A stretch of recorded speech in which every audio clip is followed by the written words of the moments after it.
یہ دعا ہر اس والد کے لیے ہے جو اس فانی دنیا سے پردہ فرما گیا ہے۔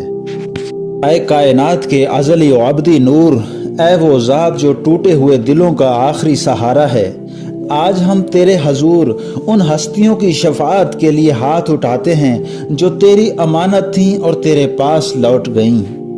اے غفور و رحیم، ہمارے والد محترم جو اب تیرے جوار رحمت میں مقیم ہیں، ان کی اس مسافت کو اپنی تجلیات سے منور فرما۔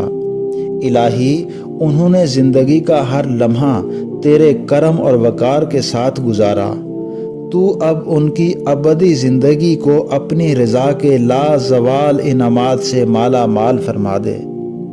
ان کی قبر کو ریاض الجنہ بنا دے۔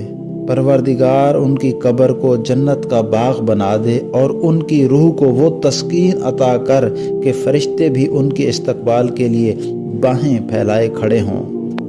اے مالک الملک، ایسی بخشش کا فیصلہ فرما کہ کائنات کی ہر شے، درختوں کے پتے، سمندر کی لہریں اور عرش کے فرشتے اس دعا پر آمین کہیں۔ یا پروردگار، ایسی بخشش کا فیصلہ فرما کہ کائنات کی ہر شے، درختوں کے پتے، سمندر کی لہریں اور عرش کے فرشتے بھی اس دعا پر آمین کہیں۔ ان کے نام اعمال کو اپنے دست قدرت سے ایسا اجالا بخش کہ روز محشر ان کا چہرہ آفتاب سے بھی زیادہ درخشاں ہو۔ انہیں انبیاء کرام اور صالحین کی رفاقت میں عالی مقام عطا فرما۔ پروردگار عالم، ہمارے والد محترم کو انبیاء کرام اور صالحین کی رفاقت میں عالی مقام عطا فرما۔ اے مالک الملک، جن کے بھی جگر گوشے اور پیارے اس فانی دنیا سے پردہ کر گئے ہیں، ان سب کی خطاؤں کو معاف فرما دے۔